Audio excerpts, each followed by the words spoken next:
The grind continues. Week 3, do not panic. We still have plenty of the fantasy football season ahead of us, but we got to make some tough decisions. Start, sit. We have to make sure we remember the draft capital we spent on players, but we already know through a 2-game sample what to expect out of players. And so there are some very interesting, maybe controversial names on my list that I would say to sit this week. That's why we got to get into the action. Week 3, start, sit. Welcome to the Stokastic Fantasy Football channel. My name is Matt Savoca, and I'm going position by position and giving you some of my toughest start-sit decisions. Let's get into the action for week 3. We'll start with the running back position. I'm still starting Derrick Henry. I get it. It's been bad so far, but he's still running back 6 in carries, running back 27 in weighted opportunities. He's not getting any opportunity through the air. He's still just at 10 expected fantasy points per game. That's barely startable when he's 52nd in yards per attempt as well. There are better days ahead, though. The Titans' offense completely imploded against Buffalo, and that's not going to happen every single week. You're not going to play one of the best defenses in the NFL every single week. I expect Ryan Tannehill, their quarterback, to play better against a mediocre Las Vegas defense this week. You know, we're still looking at Henry being top 15 in evaded tackles per touch. That's not as good as he's been in previous years, but again, top 15 running back in the NFL in elusiveness. He plays better in neutral or positive game scripts, and this game against Las Vegas, they're just 2.5-point underdogs. Anytime there's a spread within 3, I'm much more likely to be advantageous on Derrick Henry. I'm starting him. I'm keeping the faith. Put him in your starting lineup as an RB2. Next, I want to focus on an overperformer. How about Breece Hall of the New York Jets? He's at 5.5 targets per game so far. That's 6th among running backs. He's got 2 touches in the red zone per game on the Jets. That's impressive, and he's got more expected fantasy points per game than Derrick Henry, who I just talked about. He's at 6.1 yards per target right now. He's evading 35% of would-be tacklers. That's top 15 in the NFL. He's turning 7% of his rushes into 10-plus yards. That's top 15 in the NFL, and he's playing the Bengals this week, who have just a league average defense in terms of Football Outsiders DVOA. I noticed they're also 21st in points per play allowed, so the efficiency could actually be there for Flacco, Breece Hall, and the Jets. And you know Flacco is willing to dump it off. He's passing a whole lot this season. The Jets could outscore their implied total and maybe even sneak away with a win. Breece Hall is a starting running back going forward. And I'm really not feeling good about Dillon this week. I get it. He's getting plenty of opportunity, right? He's RB11 in expected fantasy points per game through week 2, but this is a horrible matchup against a tough Tampa Bay defense. Just a 41.5 point implied Vegas total, and the Packers implied points within that, just 19.5. Dillon has not shown much explosiveness yet at all, running back 30 in yards per touch, running back 32 in evaded tackles per touch, and he has turned 0% of his runs into 10-plus yards. As I said, the Tampa Bay defense is incredibly stout. They're built specifically to stop the run. And while you never say never for a talented player playing with Aaron Rodgers like Dillon, this looks like a tough matchup in week 3, and I'm trying to look elsewhere.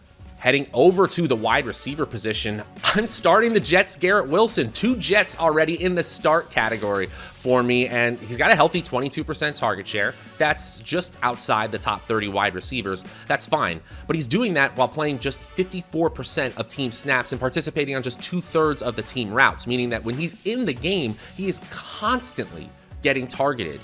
He's leading the NFL in expected fantasy points per game right now. Flacco has clearly honed in on him inside the red zone. He has more red zone targets than anyone else in the NFL. He's tied for the league lead in end zone targets with some players you might know. Jamar Chase, Devontae Adams, Justin Jefferson. Yeah, I've heard of them.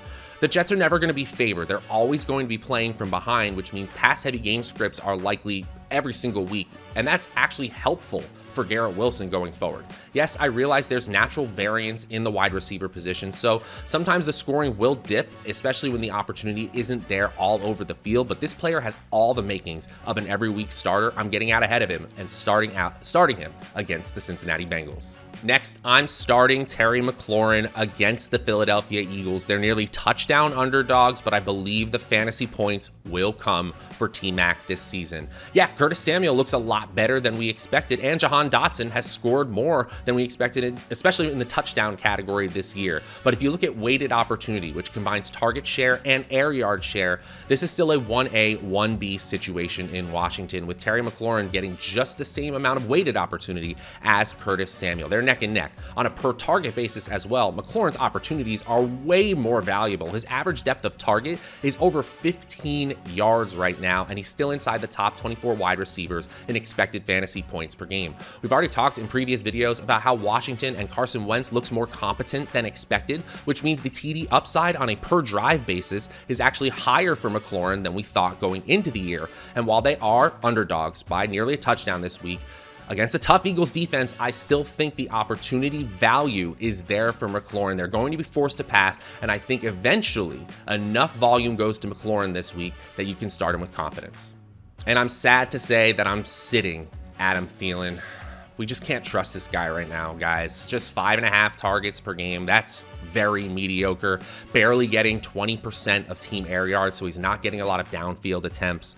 His target quality rating from Kirk Cousins, according to Player Profiler, is nearly outside the top 60 wide receivers, and that's led to a fantasy points per game average outside the top 60 as well. He's got a respectable 3 red zone targets, but that's very low for a player like Thielen, who makes a living by scoring touchdowns, and it's just not been there. The offense took a huge step back in week 2 against Philadelphia, so I don't want to make too much. I don't want to make a mountain out of a molehill, but I don't think this is a molehill here. It's a decent matchup in week 3 against a bad defense, but Thielen is still a plug your nose and play flex player right now. The yellow flag is being waved, and it could turn red with one more dud performance. I hope it turns around for Adam Thielen, but I'm just not sure.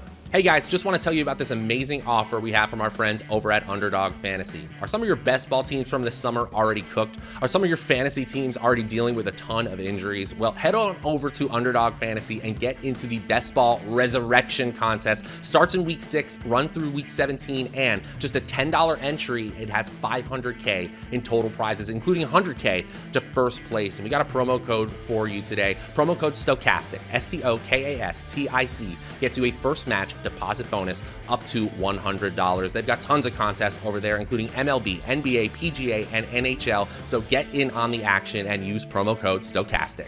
We move to the tight end position, and we'll stay in that same Minnesota versus Detroit Lions matchup.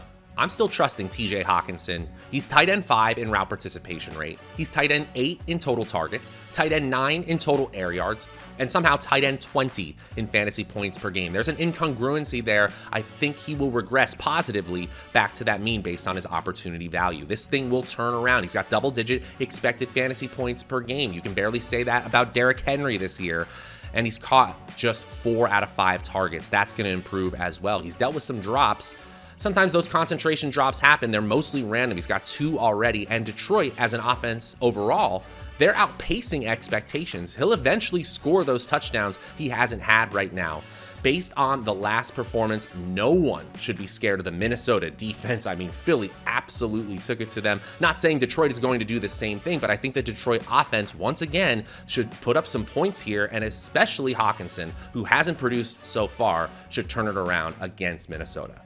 And it pains me to say that I'm sitting Dawson Knox against the Miami Dolphins. I realize that he plays for the Buffalo Bills, who score a whole lot of fantasy points all the time, but he was a complete afterthought, Knox was, in a game where they didn't even have Gabe Davis, their second wide receiver, and they scored 41 points. Just 6 expected fantasy points per game for Dawson Knox this year, outside the top 20 in target share, air yard share, and red zone targets right now.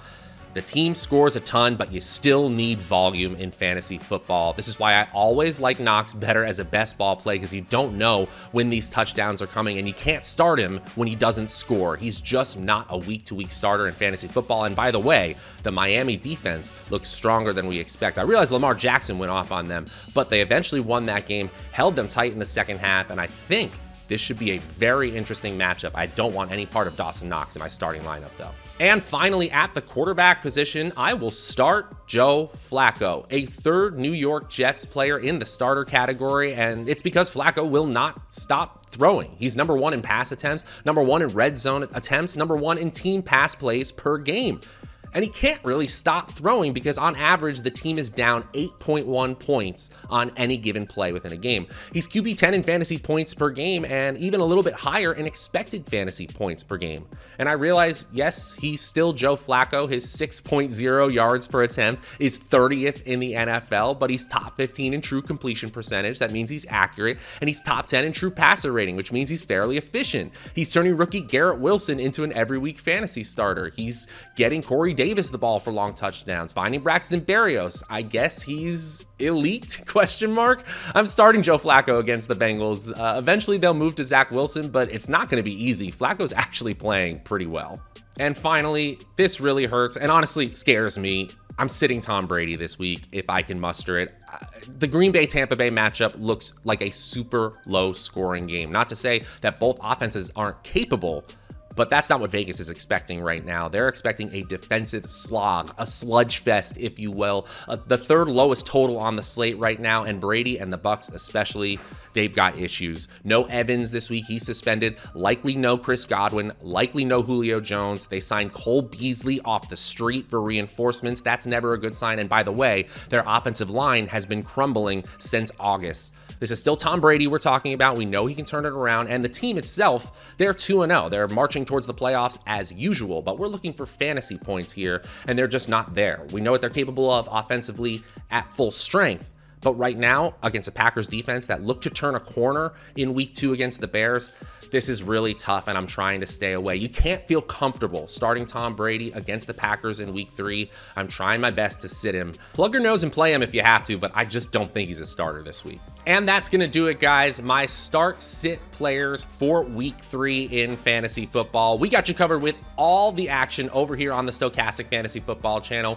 We got your start and sit questions for every single position with our live shows Tuesday through Friday. We got the Notorious Fantasy Hour on Thursday nights and Sunday afternoons, and so much more. Waiver wire picks, this start-sit video. We got you covered all season long. And make sure to check out that special offer from our friends over at Underdog Fantasy as well. Until next time, I'm Matt Savoca from the Stokastic Fantasy Football channel. We'll see you guys later.